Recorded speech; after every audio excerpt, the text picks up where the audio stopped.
Sedekah bukanlah pengeluaran dalam pandangan Islam, tapi dianggap sebagai sebuah investasi yang kita investasikan langsung kepada Sang Pencipta Allah yang Maha Kaya. Kalau seandainya di kalangan kita manusia ada seseorang pemilik perusahaan, perusahaannya sangat maju, berkualitas, menguntungkan, kemudian ditawarkan Bapak Ibu sekalian, siapa yang mau investasi kepada saya di perusahaan ini? Kita sudah tahu perusahaan itu sangat maju, sangat bagus, produknya terkenal, dengan dijanjikan juga keuntungan yang bisa didapatkan misal 50% dari modal yang kita taruh. Saya yakin walaupun disebutkan angka investasi misalnya 100 juta dan kita hanya punya 100 juta, saya yakin kita akan ikutkan di perusahaan tersebut karena kita yakin ini investasi, bukan pengeluaran. Sebenarnya dengan Allah Subhanahu wa taala kita harusnya berpikir begitu. Kita bukan sedang pengeluaran kalau kita berikan kepada orang miskin, sumbangan ke kotak amal masjid, ke Palestina teman-teman kita yang lagi butuh, atau membuka puasakan orang, atau membantu membiayai orang-orang yang sedang sakit, atau apa saja. Semua itu jenis investasi, namun bukan dengan manusia, dengan zat yang maha kaya, Allah Subhanahu wa ta'ala. Pakai resep ini, selalu sedekah, rutinkan. Jangan sampai luput dari kita hadis Bukhari yang pernah kami sampaikan, kata Nabi SAW, "Idza asbah ibnu Adam," kalau tiba pagi hari, ya, di pagi hari anak Adam, maka ada dua malaikat yang diturunkan oleh Allah Subhanahu wa taala. Yang satu mengatakan, "A'ti mumfikan khalafa," ya Allah berikanlah orang yang berinfak ganti, dan yang satu mengatakan, "Wa a'ti mumsikan talafa," dan berikanlah kebinasaan kepada orang yang menahan atau pelit.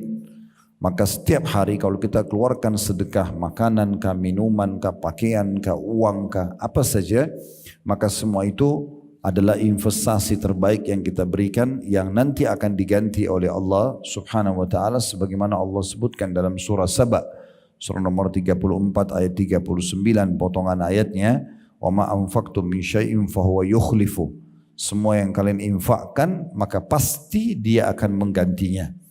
Allah Subhanahu wa taala kalau sudah mengganti Bapak Ibu sekalian, selalu renungi firman-Nya, dan ini kekal ditelawakan oleh orang-orang beriman sampai hari kiamat. Innallaha yarzuqu may yasha'u bighairi hisab. Allah itu kalau memberikan balasan kepada orang maka tanpa ada hitungan lagi.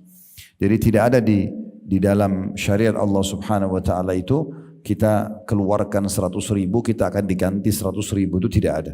Tapi Allah akan balas dengan tanpa ada nilainya lagi. Jadi sangat besar balasan dari Allah Subhanahu wa ta'ala. Orang yang perhitungan kalau berinfak di jalan Allah, maka Allah pun perhitungan dengan dia. Tapi kalau dia royal di jalan Allah, Allah pun royal kepadanya. Ingat pernah kami sampaikan sabda Nabi SAW kepada Asma binti Abi Bakar radhiyallahu anhuma. Beliau mengatakan, "La tuqi fayuqillahu alaiki." Jangan kau perhitungan hai Asma, maka Allah pun akan perhitungan padamu.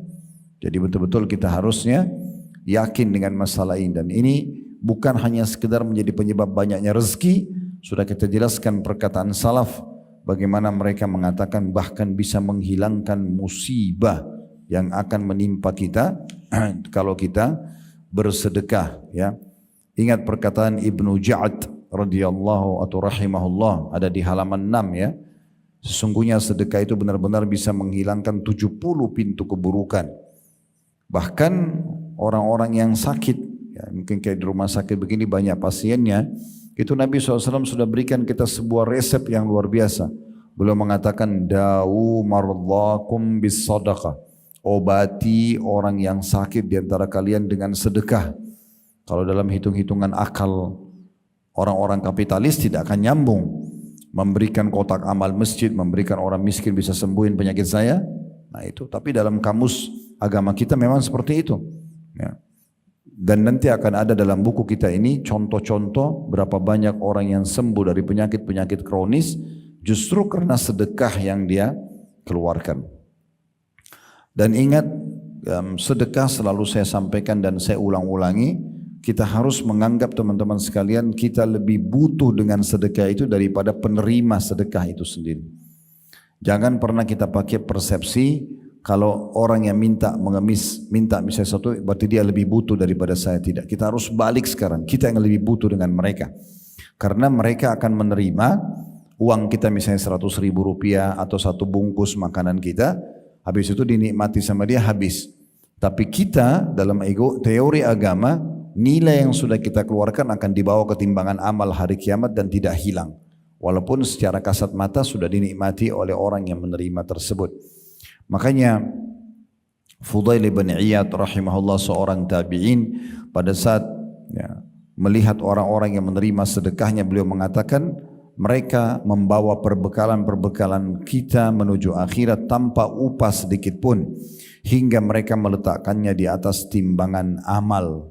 Di atas timbangan amal, ya.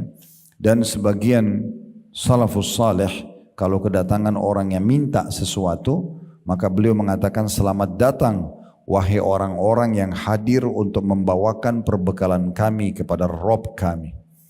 Jadi begitulah pandangan para ulama kita tentang sedekah itu. Mereka mengetahui dan menanamkan dalam diri mereka, mereka lebih butuh mengeluarkan sedekah daripada si penerima.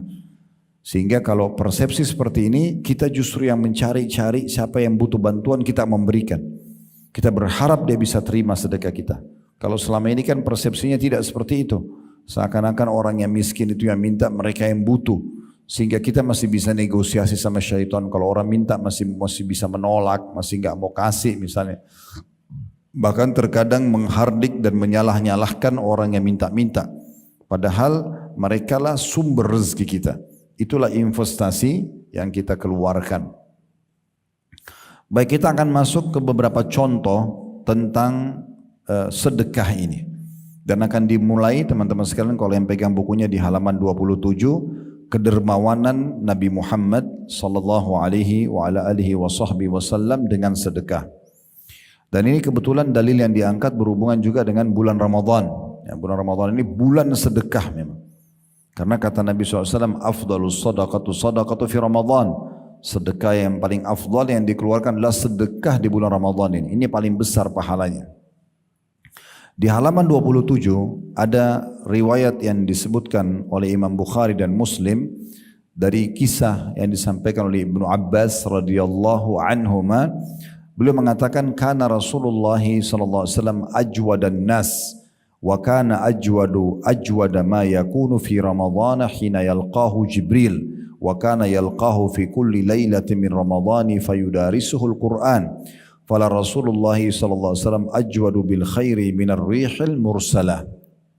Rasulullah SAW adalah orang yang paling dermawan. Beliau tidak pernah menolak siapapun yang minta, ya.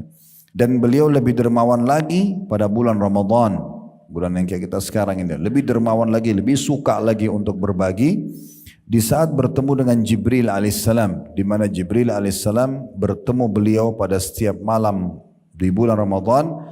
Dan Jibril mengajarkan kepada Nabi SAW Al-Quran. Dan sungguh Rasulullah SAW itu lebih dermawan dengan kebaikan daripada angin yang berhembus. Maksudnya Nabi SAW itu gemar sekali untuk berbagi, ya, sampai lebih cepat berbagi itu daripada hembusan angin. Dari riwayat ini kita bisa ambil pelajaran bahwasanya memang Nabi SAW sendiri bukan hanya menyampaikan sebuah teori, tapi beliau adalah seorang praktisi. Beliau yang langsung mempraktikkan di depan umatnya, di depan para sahabat, kalau beliau memang orangnya sangat dermawan.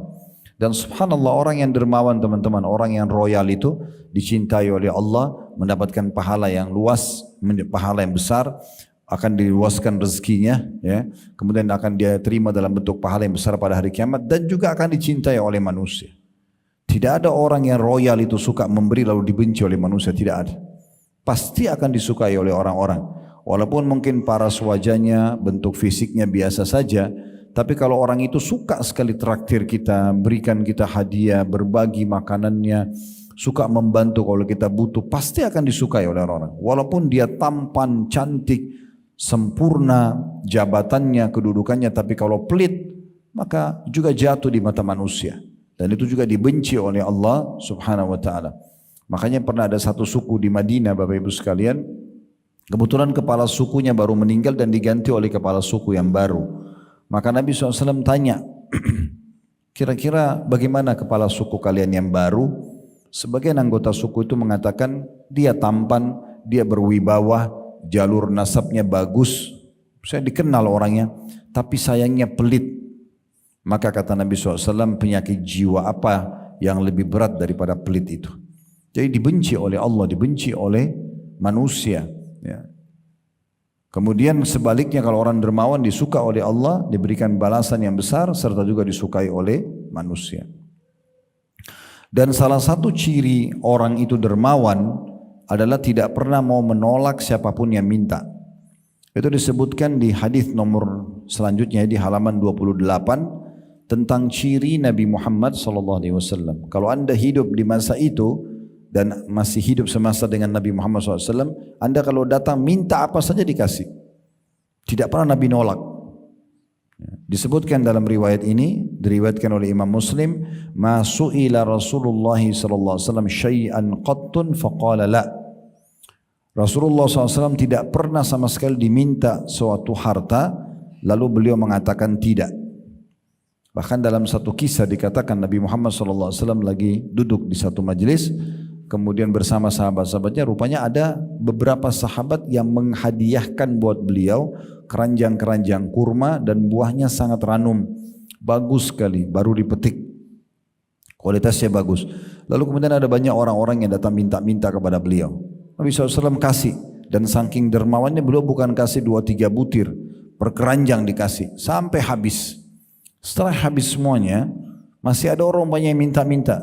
Maka Nabi SAW terlihat sedih waktu itu karena tidak bisa beri kepada orang ini, saking cintanya dengan kedermawanan itu. Maka Umar bin Khattab di sebelah Nabi langsung mengatakan, ya Rasulullah, Allah tidak bebankan anda di atas kemampuan anda. Maksudnya anda sudah bantu tadi mereka yang lainnya. Ini kalau sudah datang lagi orang dan anda tidak punya, nggak usah anda bebankan diri anda. Nabi diam saja.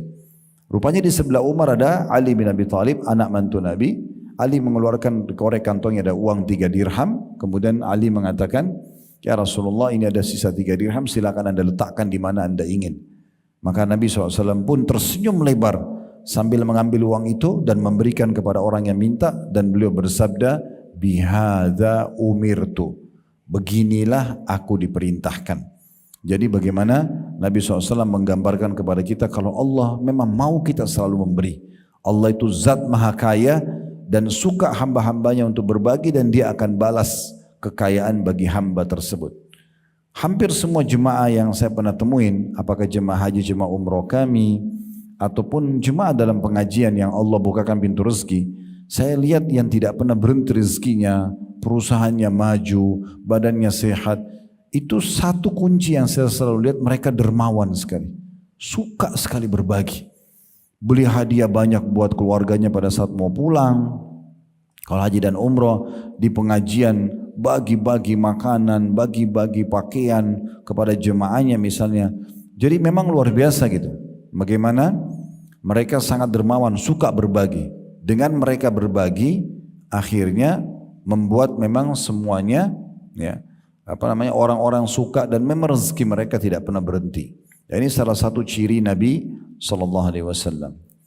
Kemudian selanjutnya yang ketiga diangkat kisah oleh penulis dari Anas radhiyallahu anhu, beliau berkata, "Masu'ila Rasulullah sallallahu alaihi wasallam 'ala al-Islam syai'an illa 'atahu wa laqad ja'ahu rajulun fa'atahu ghanaman baina jabalaini faraja ila qaumi faqala ya qaumi aslimu fa inna Muhammadan yu'ti 'ata'an la yakhsha al-faqr."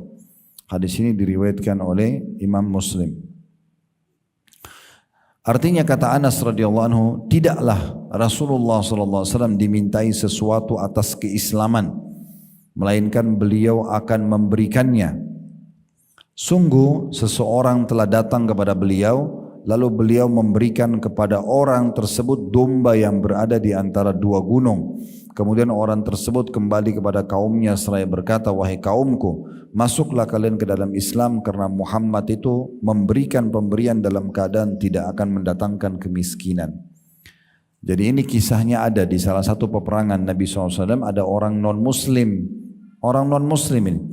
Dia datang, dia lihat Nabi SAW lagi bagi-bagi harta rampasan perang, dia minta, "Hai Muhammad, tolong kasih saya 1 ekor domba." Dia minta domba, ya. Domba lumayan harganya, di kita pun di Indonesia sekarang di atas 1,5 juta, 2 juta per ekor. Dia minta. Nabi SAW kebetulan punya domba banyak sekali di antara 2 gunung. Beliau mengatakan, ambil domba-domba ini. Banyak dikasih orang itu. Dia tidak sangka. Dia mengatakan, jangan engkau bercanda denganku hai Muhammad. Kata Nabi SAW, tidak, ambillah. Dalam buku-buku sejarah dikatakan orang ini saking tidak percayanya, dia jalan menuju domba-domba itu, dia fikir para sahabat Nabi akan menahannya. Tapi ternyata tidak ada yang tahan. Sampai dia bawa pulang sekian puluh ekor domba, dibawa pulang ke kaumnya.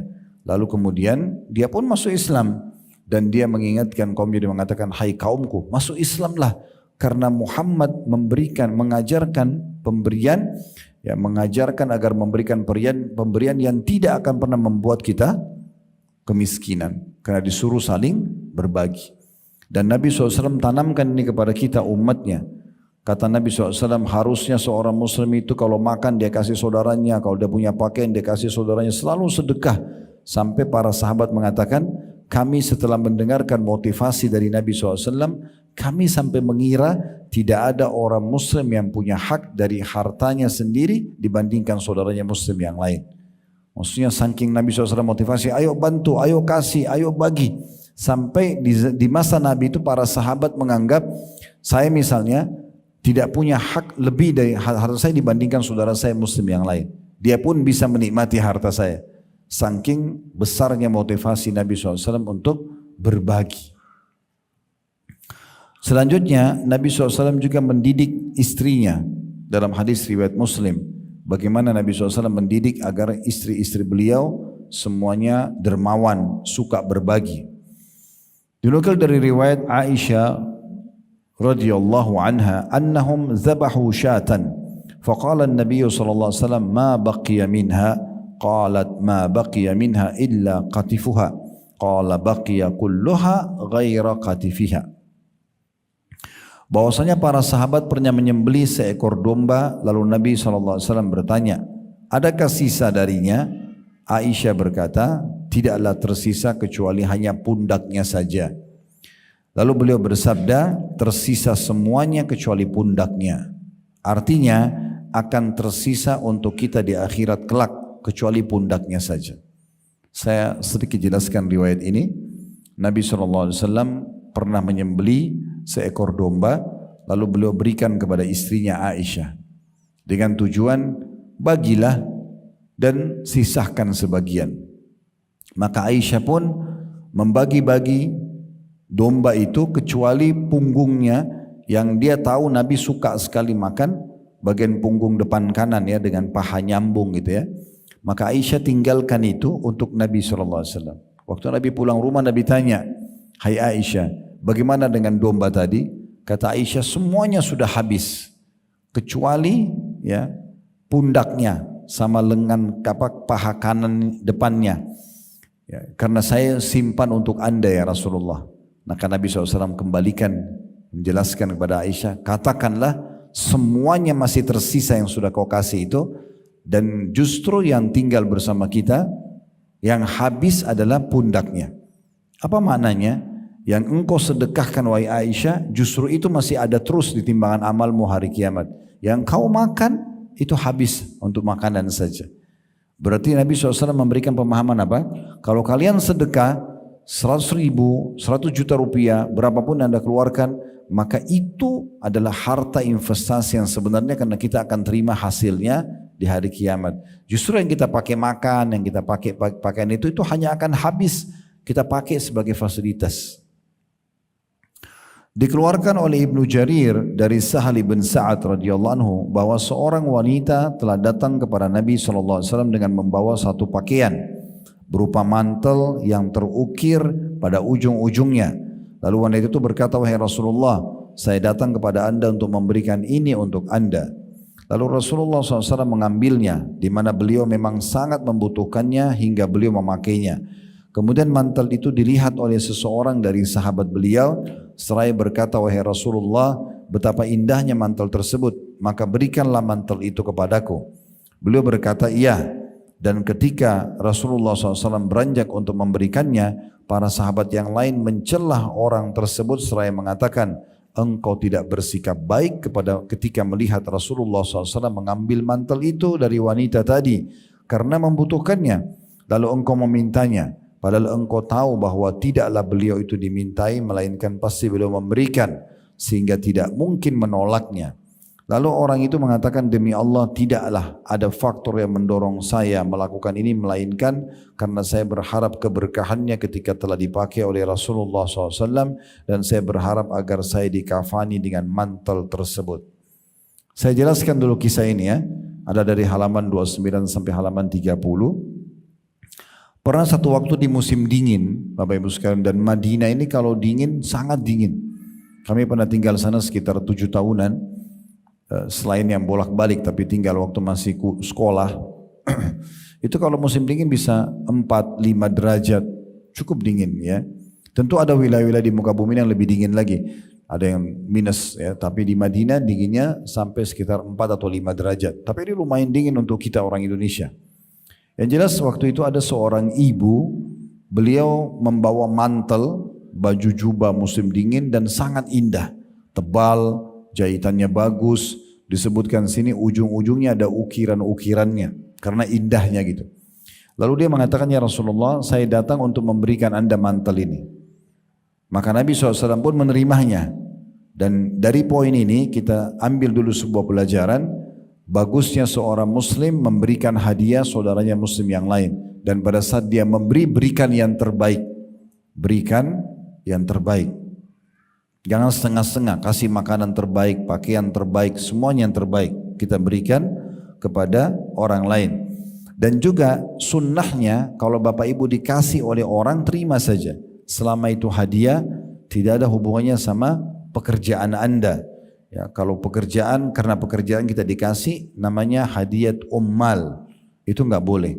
Sogokan sehingga membuat nanti anda prioritaskan orang tersebut, ini nggak boleh dalam Islam. Ya.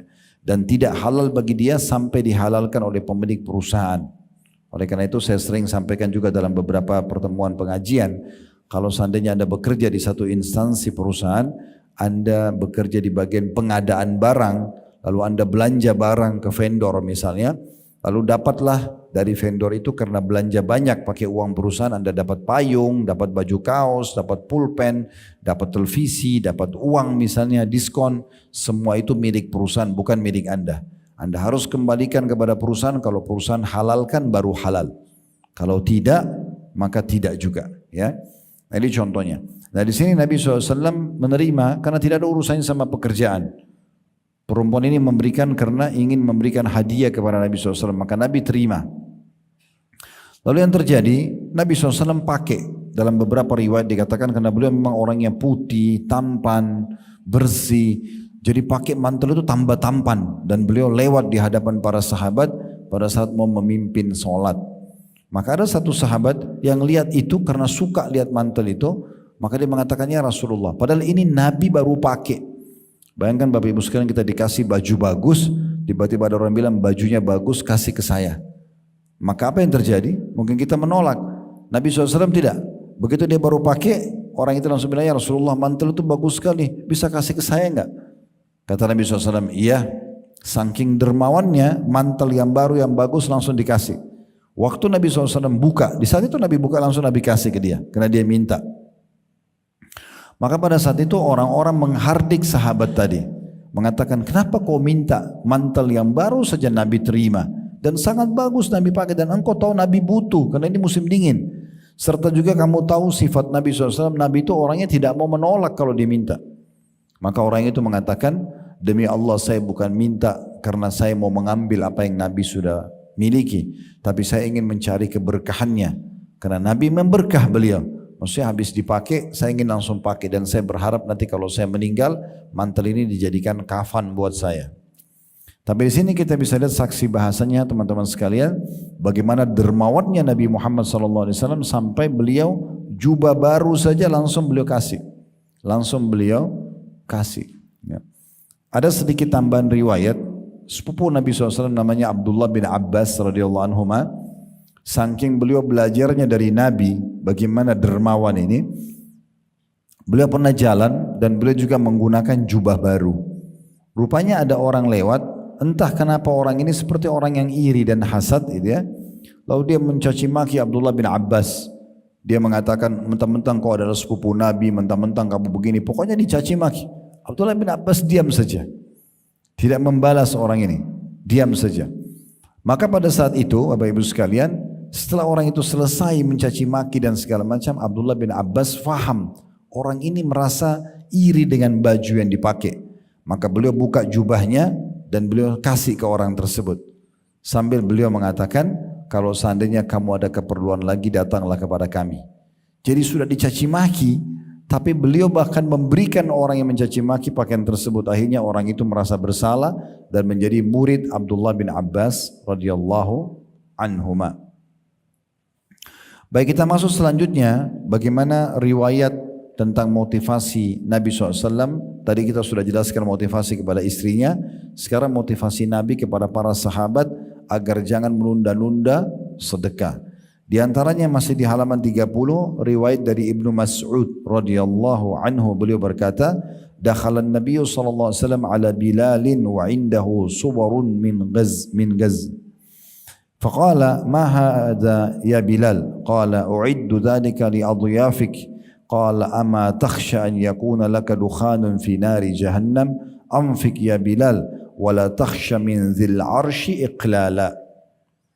Nabi SAW pernah melewati atau menemui Bilal, sedangkan di sisi Bilal ada setumpuk gandum. Lalu beliau bersabda, apa ini wahai Bilal? Bilal menjawab, saya menyiapkan untuk tamu-tamu anda. Maka Nabi SAW mengatakan, tidakkah engkau takut bahwa engkau memiliki masakan nanti di neraka Jahannam? Infakkan wahai Bilal, dan jangan engkau takut kemiskinan dari zat yang memiliki arsh. Ya. Sabda Nabi SAW di halaman 31-nya, dan jangan engkau takut kemiskinan dari zat yang memiliki arsh, atau adalah merupakan bentuk keyakinan dan kepercayaan kepada Allah, berprasangka baik kepadanya dan bertawakal kepadanya diiringi dengan melakukan sebab-sebabnya. Jadi kita lihat di sini dari riwayat ini bagaimana Nabi SAW motivasi Bilal. Tidak usah tumpuk-tumpukin makanan, ada sedekain. Karena hari itu ada bisa saja hari terakhirmu. Mungkin besok sudah tidak hidup. Kenapa enggak infakkan sekarang? Keluarkan, kasih kepada orang-orang. Dan jangan pernah kamu takut miskin hai Bilal. Maksudnya kalau kau masih hidup lagi besok, Allah akan kasih kamu. Jangan pernah kamu takut miskin kepada pemilik singgasana yang agung. Dari riwayat ini kita ambil dua pelajaran. Harusnya seorang muslim peduli dengan sedekah dan jangan menunda-nundanya dan memberikan maksimal di jalan Allah. Yang kedua, dia harus yakin Allah pemilik singgasana agung akan membalas dan menggantikannya.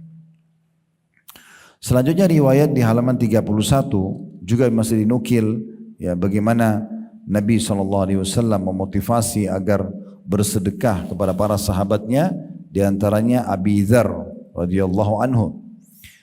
Dari riwayat Abdullah bin Abbas radhiyallahu anhu, Abu Dzar radhiyallahu anhu berkata kepadaku, wahai anak saudaraku, saya pernah bersama Rasulullah SAW dengan memegang tangan beliau dan beliau bersabda kepadaku. Jadi sahabat Nabi Abi Dzar menceritakan bagaimana pernah dia gandengan tangan sama Nabi dan Nabi nasihati dia. Apa nasihatnya?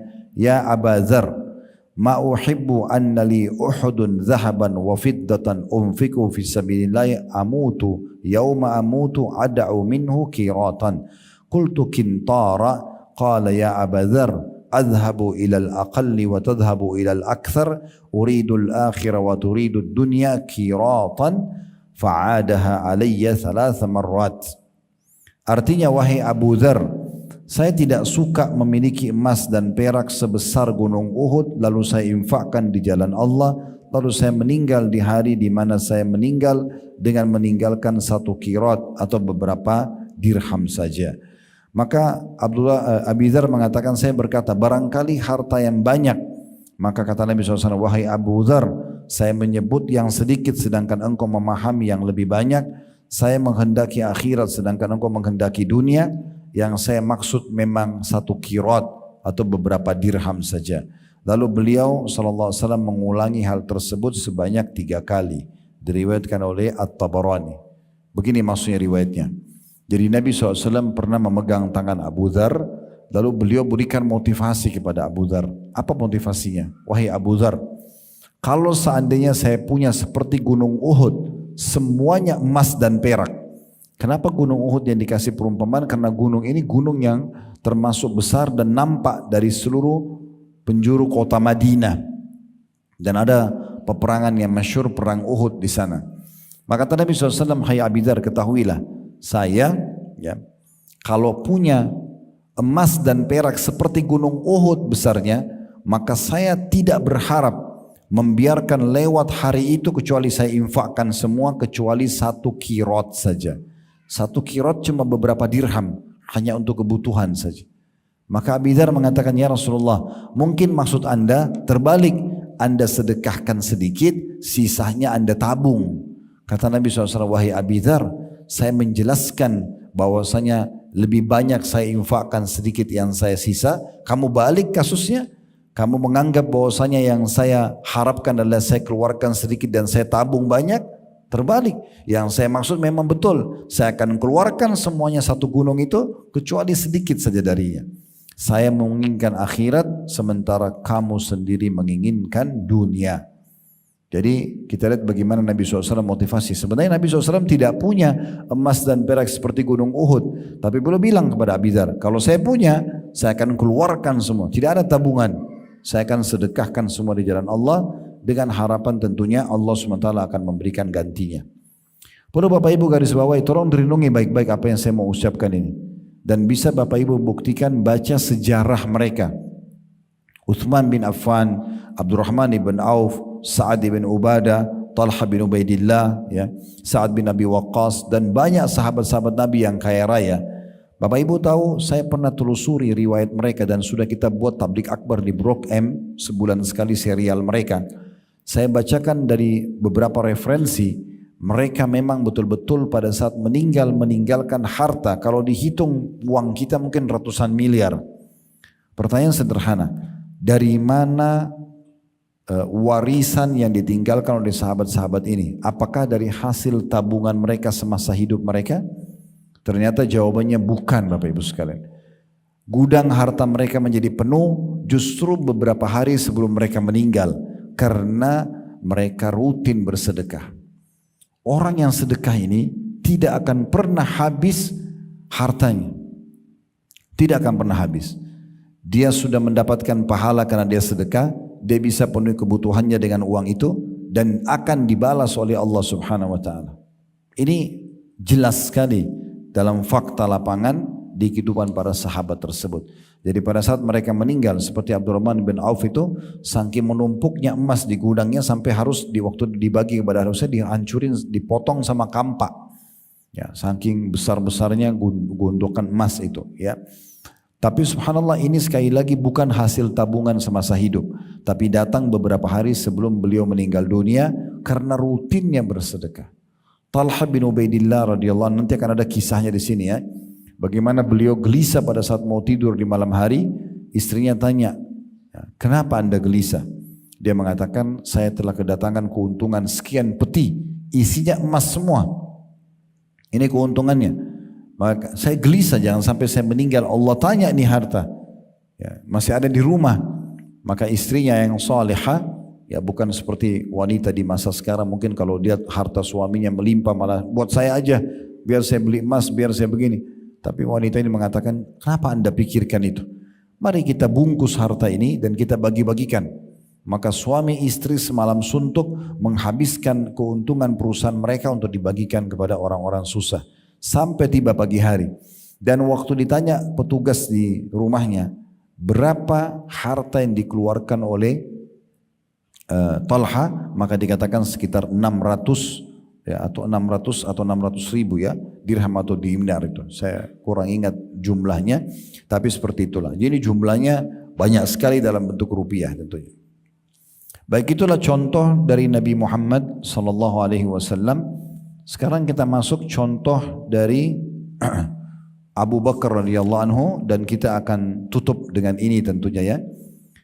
Disebutkan di halaman 32 dari Umar bin Khattab radhiyallahu anhu, beliau berkata, amarana Rasulullah sallallahu alaihi wasallam an natasaddaqa fawaqa dzalika indi malan faqultu al yawma asbiqu Abu Bakr in sabaqtuhu yawman faji'tu bi nisfi mali faqala Rasulullah sallallahu alaihi wasallam ma abqaita li ahlik qultu abqaitu lahum nisfa atau dalam kurung an-nisfa mithlahu. Wa ata Abu Bakar bi kulli ma indahu faqala ya Abu Bakar ma abqaita li ahlik qala abqaitu lahumullah wa rasulah qultu wallahi la asbiquhu ila syai'in abada. Kata Umar radhiyallahu anhu, karena ini cerita tentang Abu Bakar ya. Abu Bakar ini orangnya suka berinfak, dan kalau berinfak itu enggak nanggung-nanggung. Kalau dia korek kantongnya ada uang 500 ribu, semua dikasih 500 ribu. Dia orangnya enggak perhitungan, langsung dikeluarkan semua. Lagi enggak pakai milih-milih lagi duitnya. Itu sifatnya Abu Bakar. Maka Umar satu waktu mendengar seruhan dari Nabi SAW untuk berinfak, pada saat itu untuk perang. Maka Umar berkata, pada suatu hari Rasulullah SAW memerintahkan kami untuk bersedekah. Maka hal itu sangat bertepatan sekali dengan waktu saya memiliki harta, kata Umar. Lalu saya bergumam, saya berkata dalam diri saya sendiri, hari ini saya pasti dapat mengungguli Abu Bakar apabila saya mendahulunya pada hari tersebut. Maksudnya selama ini Abu Bakar selalu kalahkan saya nih kalau bersedekah. Mulai hari ini saya akan kalahkan Abu Bakar. Ini kata Umar. Karena selama ini setiap kali Umar mau sedekah pasti Abu Bakar sudah lebih dulu bersedekah dan selalu jumlahnya lebih banyak. Maka Umar pada itu bergumam mengatakan, mulai sekarang hari ini saya akan kalahkan Abu Bakar. Lalu dia datang membawa setengah dari hartanya kepada Nabi SAW, dan Nabi SAW bertanya, apa yang engkau sisakan untuk keluargamu hai Umar? Maka Umar berkata, saya telah menyisahkan buat mereka semisal harta ini. Sama, misalnya punya uang 100 juta, 50 juta diinfakkan, 50 juta dikasih tinggal untuk keluarganya. Tidak lama kemudian Abu Bakar datang dan membawa seluruh hartanya. Maka Nabi SAW bertanya, wahai Abu Bakar, apa yang engkau sisakan buat keluargamu? Maka Abu Bakar menjawab, saya telah menyisahkan Allah dan Rasulnya buat mereka. Maka Umar mengatakan, demi Allah, saya tidak akan mampu melampaui Abu Bakar untuk mencapai keutamaan selama-lamanya. Jadi di sini keutamanya Abu Bakar radhiyallahu anhu, Bapak Ibu sekalian, kalau ada orang minta bantuan atau minta sumbangan, maka beliau akan memberikan maksimal apa yang dia punya pada hari itu. Tentu di sini maksudnya bukan rumahnya semua dijual, tunggangannya atau kendaraannya kalau kita sekarang dijual misalnya, enggak. Tapi apa yang sedang beliau pegang di tangan itu dikeluarkan semua, dikasih ya di jalan Allah Subhanahu wa taala. Ibnu Ishaq di halaman 33, ya kita tutup dengan ini ya, telah meriwayatkan dari Asma radhiyallahu anha, ia berkata, tatkala Rasulullah SAW pergi bersama Abu Bakar dan Abu Bakar membawa seluruh hartanya sebesar 5.000 dirham, Asma berkata, lalu kakekku Abu Quhafa datang kepada kami di mana beliau telah buta seraya berkata, demi Allah sungguh saya berpendapat bahwa dia menyakiti kalian dengan menafkahkan seluruh hartanya untuk kepentingannya sendiri. Asma berkata, tidak demikian wahai kakek, sesungguhnya dia telah meninggalkan harta yang banyak buat kita. Asma melanjutkan perkataannya, lalu saya mengambil beberapa batu dan meletakkannya pada lubang rumah yang menjadi tempat penyimpanan harta ayahku. Kemudian saya meletakkan pakaian di atas batu-batu tersebut, lalu saya menarik tangan kakekku seraya mengatakan, wahai kakek, letakkanlah tanganmu di atas harta ini. Asma terus berkata, lalu kakekku meletakkan tangannya di atasnya dan berkata, tidak mengapa bila dia telah meninggalkan buat kalian barang ini. Sesungguhnya dia telah berbuat baik dan hal ini adalah kelanjutan hidup kalian. Demi Allah, tidaklah ayahku meninggalkan apapun untuk kami, akan tapi tindakanku itu hanyalah untuk menenangkan kakekku saja. Saya ceritakan dulu kisah ini dan kita tutup. Kalau ada yang mau bertanya, silahkan tentunya ya. Teman-teman sekalian, Nabi SAW waktu mau hijrah ke Madinah, beliau mengajak Abu Bakar untuk menemaninya, untuk hijrah. Dan di saat itu Abu Bakar punya uang 5.000 dirham. Maka beliau pun, Abu Bakar membawa semua uang itu untuk bersama Nabi SAW. Sementara di rumahnya masih ada anak-anaknya, gitu kan. Dan Abu Bakar tidak meninggalkan uang buat mereka. Lalu kemudian ayahnya Abu Bakar namanya Abu Quhafa. Abu Quhafa ini masih dalam kondisi kafir pada saat itu ya. Nanti dia masuk Islamnya di pembebasan kota Mekah. Abu Quhafa ini Bapak Ibu sekalian kemudian berkata kepada Asma anaknya Abu Bakar, dia mengatakan, wahai Asma, Abu Bakar telah pergi, kemungkinan dia bawa semua hartanya, ya, dan itu buruk buat kalian. Maka kata Asma, saya mengatakan tidak wahai kakekku, sesungguhnya ayahku meninggalkan harta yang cukup. Lalu Asma mengatakan, saya mengambil batu-batu yang saya penuhkan ke lubang yang biasa kami taruh uang dan kami tutup dengan kain baju. Lalu saya, karena kakek saya buta, saya memegang tangannya lalu saya mengatakan, kakek letakkanlah tanganmu di atas harta ini. Maka kakeknya Abu Quhafa meletakkan tangannya di situ sambil mengatakan, kalau ini benar dia telah meninggalkan harta sebanyak ini, maka dia tidak menyia-nyiakan kalian. Kata Asma, demi Allah sesungguhnya ayahku tidak meninggalkan harta buat kami, tapi hanya untuk menenangkan kakekku saja. Maksudnya Abu Bakar itu betul-betul kalau memang dia berinfak di jalan Allah, dia tidak setengah-setengah dalam berinfak di jalan Allah subhanahu wa ta'ala itu. Baik, mohon maaf saya masih tambah satu lagi, yaitu kisah Uthman bin Affan radhiyallahu anhuma, baru kemudian insyaAllah kita coba buka pertanyaan ya. Salah satu contoh juga orang yang sangat suka berinfak adalah Uthman bin Affan radhiyallahu anhu, anak mantu Nabi dan termasuk orang kayanya sahabat. Disebutkan di halaman 34 Al-Hakim meriwayatkan dari Abdurrahman bin Samurah radhiyallahu anhu, beliau berkata, Uthman bin Affan datang kepada Nabi SAW dengan membawa 1000 dinar ketika mempersiapkan pasukan Al-Usra atau pasukan perang Tabuk ketika masa sulit. Lalu Uthman meletakkan seluruh dinar itu di pangkuan Nabi SAW. Abdurrahman berkata, lalu Nabi SAW membalikkannya seraya bersabda, ma dharra Uthmana ma amila ba'da hadzal yaum. Tidak akan ada yang membahayakan Uthman apapun yang dilakukannya setelah hari ini. Beliau mengatakannya beberapa kali, diriwayatkan oleh Al-Hakim. Jadi contoh di Uthman bin Affan, waktu Nabi SAW panggil, ayo berinfak, ayo bersedekah, di peperangan terakhir beliau, namanya Perang Tabuk, Bapak Ibu sekalian, Perang Tabuk, peperangan terakhir. Dan waktu itu jaraknya jauh sekali dari Madinah, di musim panas, sampai dikenal dengan peperangan yang sulit. Ya. Ada 30.000 pasukan muslim yang akan berangkat, dan itu tinggal tunggu beberapa hari saja akan panen kurma. Lalu itu pendapatan utamanya penduduk Madinah. Lalu Nabi SAW ajak orang-orang untuk berinfak. Nah, di antara yang paling besar berinfak adalah Uthman bin Affan membawa 1000 dinar ya, kepada Nabi SAW. Ini nilainya miliaran ya. Langsung diletakkan di paha Nabi SAW. Ya Rasulullah, ini saya infakkan untuk berperang. Maka Nabi SAW menjamin mengatakan, setelah perbuatan ini, sedekah ini, tidak akan ada yang bisa membahayakan Uthman. Maksudnya membahayakan, dia tidak akan miskin, dia tidak akan sengsara, baik dunia ataupun akhirat. Ini karena infaknya di jalan Allah. Dalam riwayat lain, Nabi SAW bersabda, Ghafarallahu laka ya Uthman, ma asrarta wa ma alanta wa ma akhfaita wa ma huwa kainun ila an taquma as-sa'ah.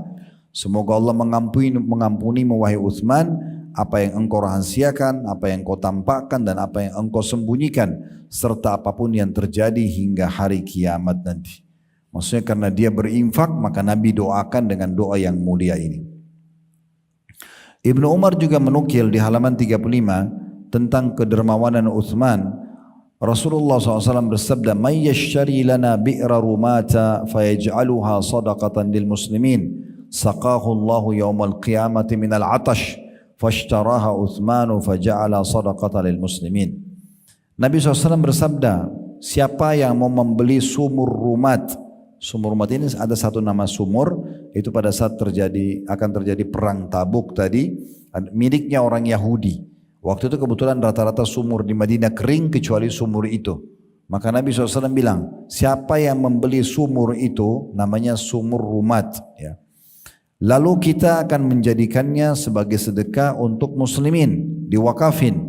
Niscaya Allah akan memberikan kepadanya minum yang disebabkan kehausan pada hari kiamat nanti. Lalu Utsman membelinya, kemudian dia menjadikannya sedekah untuk kaum muslimin.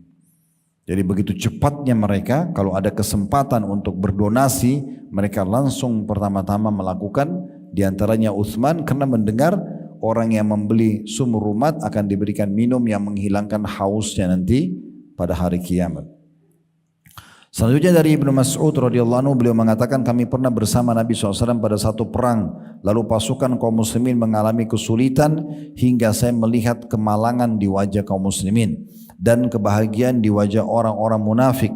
Dan ketika Rasulullah SAW melihat kondisi itu, beliau bersabda, Wallahi la taghibu syamsu hatta ya'tiyakumullahu birizq. Demi Allah tidak akan tenggelam matahari pada hari ini hingga kalian akan mendapatkan rezeki dari Allah. Lalu Utsman bin Affan mengetahui hal tersebut dan membeli 14 tunggangan unta berisi makanan, lalu mempersembahkan 9 dari tunggangan tersebut kepada Nabi SAW. Ketika Rasulullah SAW melihat hal itu, beliau bersabda, gerangan apakah ini? Para sahabat berkata, Utsman yang telah mengirimnya kemari. Lalu terlihatlah kebahagiaan di wajah Rasulullah SAW dan kemalangan di wajah kaum munafik. Lalu saya melihat Rasulullah SAW mengangkat kedua tangannya hingga terlihat putih kedua ketiak beliau untuk mendoakan Utsman dengan suatu doa yang belum pernah saya dengar beliau berdoa untuk seorang sebelumnya dan setelahnya dengan doa tersebut, yaitu Nabi mengatakan Allahumma a'ti Utsmana, Allahumma fa'al bi Utsman. Ya Allah berilah Utsman, ya Allah berbuat baiklah terhadap Utsman. Riwayat ini kita jelaskan Bapak Ibu sekalian. Kalau Utsman bin Affan adalah salah satu sifat dermawannya, dia tidak pernah mau luput kesempatan sekecil apapun untuk meraih apa yang dijanjikan oleh Nabi SAW. Tadi pembelian sumur rumat langsung dibeli supaya dapat tidak haus hari kiamat. Sebelumnya beliau tahu peperangan butuh biaya besar, beliau kasih 1000 dinar emas. Setelahnya lagi Nabi SAW melihat di satu peperangan umat Islam kehabisan makanan, tidak ada makanan. Minuman juga sudah mau habis. Muslimin sudah sangat lemah karena butuh makan dan minum lagi berperang.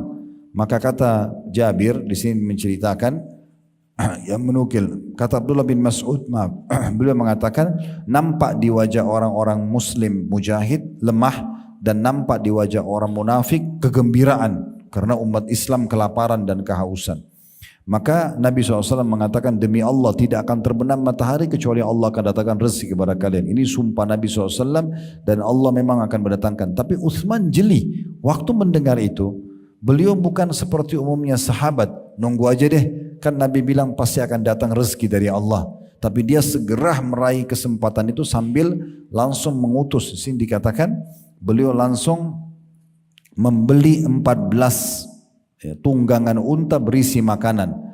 Kalau unta itu kayak kita sekarang mobil pick up ya, untuk bawa sekian banyak makanan ya, bahasa itu orang pakai unta, ditaruh di pundaknya sebelah kanan dan sebelah kiri, bagian perutnya itu kiri kanan itu diisi dengan keranjang-keranjang yang besar. Maka ada 14 ekor unta diisi dengan full makanan dan kebutuhan minuman, dibawa ke medan perang, lalu dibawa kepada Nabi SAW. Nabi lalu tanya, apa ini? Kata para sahabat, ini Utsman yang mengutusnya ya Rasulullah, karena dia ingin meraih keutamaan untuk membantu para mujahidin. Maka kata Nabi SAW, sesungguhnya ya Utsman sangat pantas untuk mendapatkan doa. Maka beliau berdoa mengatakan, ya Allah berilah Utsman, maksudnya rezeki yang luas ya, kerajaan, kemampuan dan segala macam hal, dan berbuat baiklah kepada Utsman. Nah ini satu contoh lagi tentang bagaimana orang-orang yang telah berbuat baik dengan sedekah tentunya. Kedepannya Bapak Ibu sekalian insyaAllah kita akan lanjutkan di kisah Ibnu Umar, kemudian kisah Ummul Mukminin Aisyah, dan kisah Zainab binti Jahash, kisah Abu Dahda, cukup banyak kisah-kisah sahabat sampai kisah Abu Talha yang akan kita tutup nanti di pertemuan akan datang dengan 5 kisah itu. dan pelajaran-pelajaran yang bisa kita ambil. Lalu pertemuan selanjutnya kita akan bahas berobat dengan sedekah. Itu ada bab khusus di halaman 46 tentang masalah itu. Kita terus berdoa kepada Allah SWT, semoga seluruh amal-amal kita diterima oleh Allah, baik yang sudah kita kerjakan, yang sedang kita kerjakan, yang akan kita kerjakan sampai menjelang ajal dan nanti dengan pahala yang sempurna. Semoga seluruh dosa-dosa yang pernah kita kerjakan sengaja atau tidak sengaja, besar ataupun kecil, dimaafkan oleh Allah Subhanahu wa taala. Semoga Allah selalu jaga persatuan, kesatuan dan kemerdekaan negara kita. Allah karuniakan kita pemimpin-pemimpin yang baik, yang adil, yang menjalankan, yang bertanggung jawab dan amanah, menjalankan tugas dengan baik, dan Allah makmurkan negeri kita dan menjadi contoh bagi negara-negara yang lain. Selalu kita doakan saudara-saudara kita di Palestina, terutama di Gaza yang sedang tertindas. Semoga Allah ikhlaskan niat mereka, terima para syuhada mereka, mulakan Islam di tangan mereka dan tangan kita semua, dan semoga Allah ikut sertakan kita bersama mereka di pahala, baik dengan doa, dengan harta, juga dengan jiwa kita. Dan semoga Allah memenuhi semua hajat-hajat kita dunia dan akhirat, dan Allah sampaikan kita kepada kesempurnaan iman, ilmu dan amal saleh, dan Allah jauhkan kita dari segala pelanggaran dan pembangkangan juga dosa-dosa. Dan semoga Allah satukan kita semua di surga firdausnya tanpa hisab, mana disatukan dalam majlis ilmu yang mulia ini. Allahumma amin. Wa sallallahu ala nabiyyina Muhammadin wa alihi wa sahbihi wa sallam, wa akhir da'wana alhamdulillahi rabbil alamin. Subhanakallahumma bihamdika asyhadu an la ilaha illa anta astaghfiruka wa atubu ilaik.